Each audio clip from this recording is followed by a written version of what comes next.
So ito guys, papunta tayo sa Almanhal at tayo ay magwo-walking sa umagang ito. At abangan nyo guys ang buong video. Huwag kalimutan i-share ang ating video mga ka-sexy. So lahat mayroon tayong entry. Yan. Ito yung sa umaga guys, 6 a.m. So ito ay actually 6:20 a.m. na. So medyo late akong nagising. Panoorin nyo guys hanggang dulo. Enjoy watching. So malapit na malapit nga ito sa bahay ko mga ka-sexy. So hindi ako nahirapan magpunta sa Almanhal kasi it's like a 5 minutes walking from my house to Almanhal. This is big and huge space for jogging or for walking. It takes a lot of time to jog, like 1 hour to finish the time. Tama ba yun? Anyway, enjoy watching mga ka-sexy. Yan, nakatawid na tayo. So, ano makikita niyo mga ka-sexy, yung ikinabit nila diyang exercise yan. Kaya mag-enjoy sana po kayo sa panunood.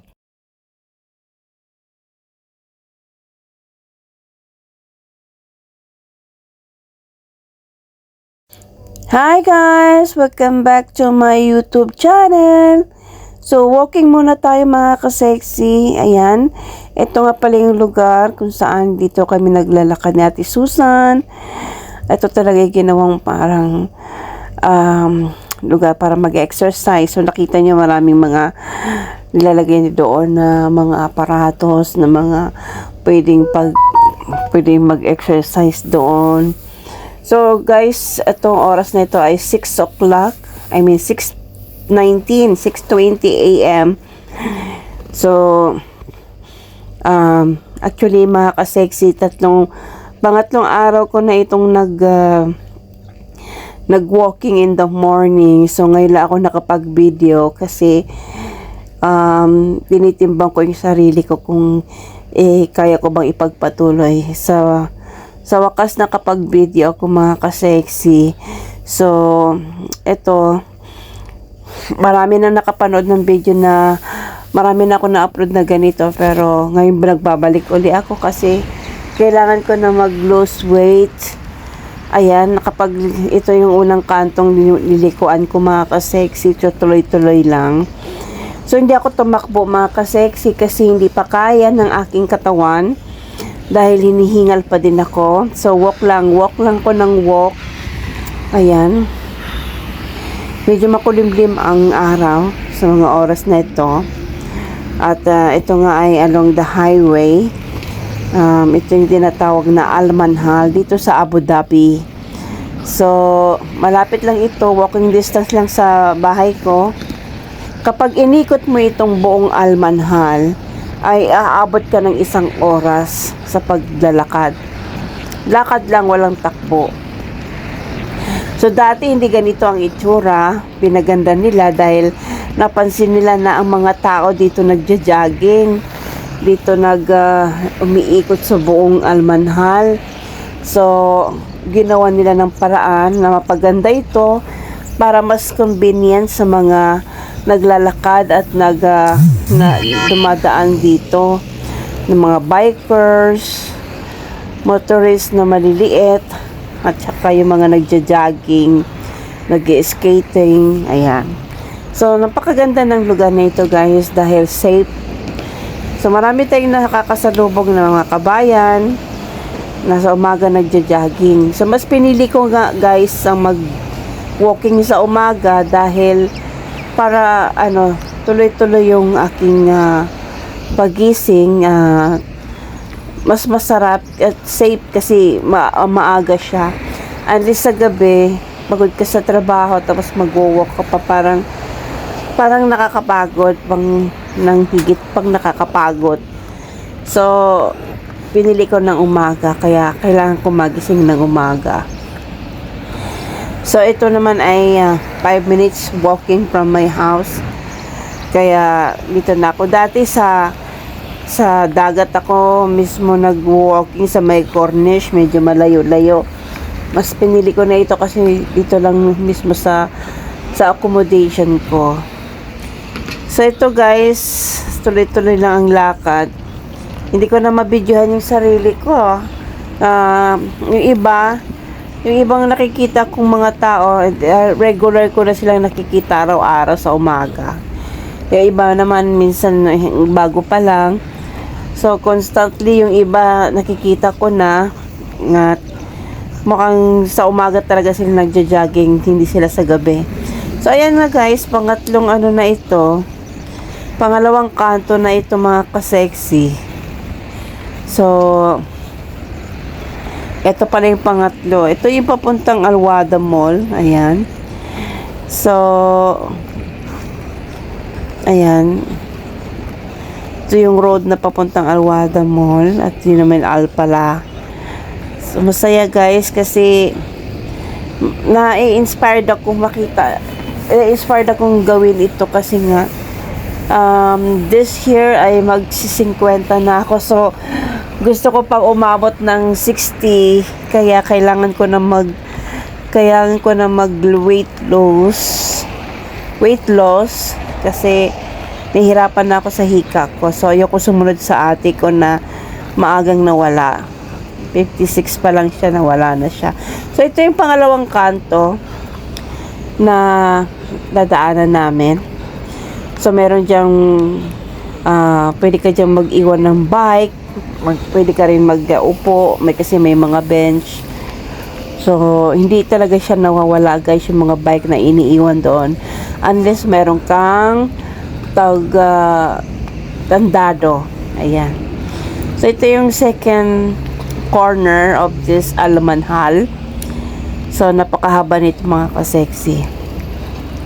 Na kailangan tuloy-tuloy lang ang lakad. Pag ikaw naglalakad talaga, aabutin ka ng 1 oras. Medyo kung mabagal-bagal ka, mga 1 kalahati. Kasi ang haba niya mga ka-sexy, talagang ang sarap mag-walking or mag-jogging kasi worth it yung place. Maganda yung place. Hindi na siya rough road. Dati buhangin, bricks na hindi maganda. Ngayon meron na siyang yung pang jogging, yung floor niya pang jogging, yung kabilang green pang bike, mga ganon. Tsaka hindi matalahiban.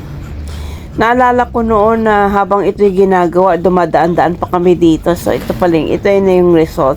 Actually, dito na si Ate Susan nung maayos na yan. So saksi kami sa paggawa nito kasi dahil dyan kami talaga nagja-jogging. So malapit-lapit na rin. Ito yung papuntang hindi ko na matandaan. Pero safe naman kasi along the road lang, walang hablot sa'yo. Walang ganito sa sa UAE or sa Abu Dhabi na yung may naghahablot ng mga tao. Hindi. Napaka-safe.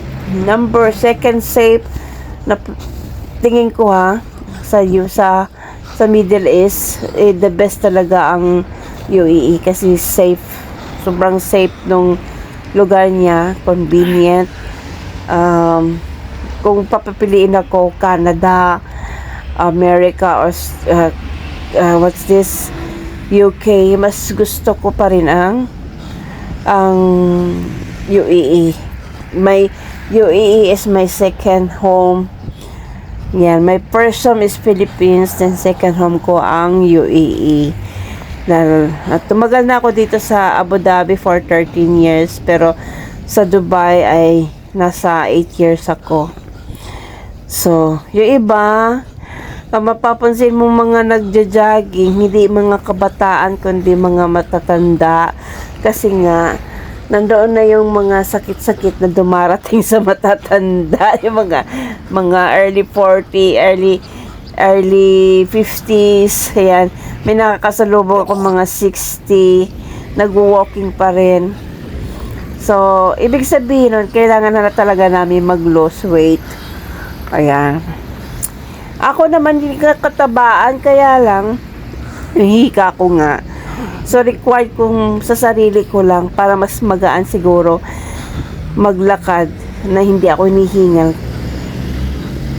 Pag lalo na kung payat ako, ayan. So, this is the third corner. Ito yung third corner mga ka-sexy.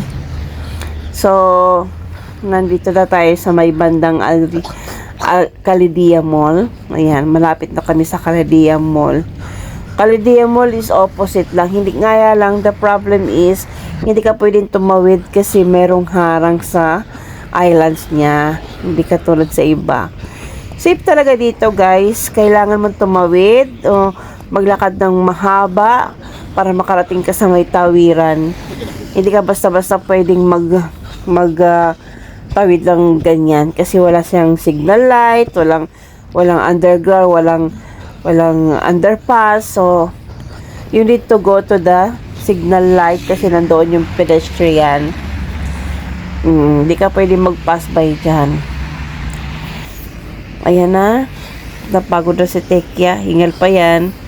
Kaya hindi nagsasalita, ayan, hingal. Ayan, so malapit na tayo mga ka-sexy. Nakakapag, ito na yung sa dulo nito, port corner na. So meaning to say, malapit na ako sa bahay. Ayan. So, yung iba, natatawa lang ako minsan, kasi siguro dahil culture nila yon, minsan may mga, yung pagsuot nila pang jogging. Ay, ito nga pala yung Calidia Mall. Ayan. Yung ibang nakakasalubong ko mga ka-sexy, yung Indiana na nagja-jogging. Naka-costume na pang-Indiana talaga. Hindi pang jogging. So, siguro nga, kaya culture nila yon. So, iba-ibang lahi ang nandyan, mga ka-sexy. May Pilipino, may Indian, may Pakistan, may Egyptian, may Lebanese, yung mga nagja-jogging yan. Ayan na guys, mga ka-sexy, malapit na ako dyan. Ito na yung fourth corner na aming nadadaanan ko. So, ibig sabihin yan mga ka-sexy, malapit na ako sa sa dulo ng walang hanggan.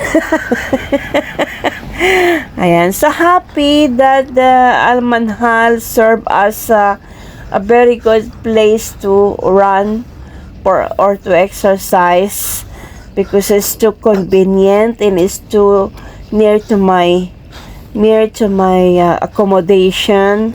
And it's very safe mga ka-sexy. So, may ginawa silang mga exercise na pwedeng doon sila mag-stretch.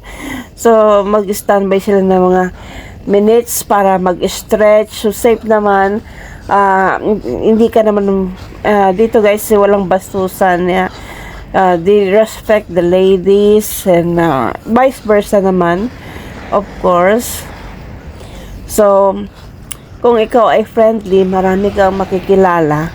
But because, syempre, kailangan natin i-distance yung sarili natin kasi baka tingin nila, ganun-ganun lang, mabilis lang kayong kausapin, mabilis din kayong makuha. So, ayan. Like that, guys. So, tingnan mo. So, dito na ako tumigil ng minutes dahil nag-exercise na rin ako dyan. Nag-stretch na rin ako. Tulad niya mga ka-sexy. Yan, nagsakay ako dyan, nag-stretch ako. So, sa muling pagkikita mga ka-sexy, thank you for watching.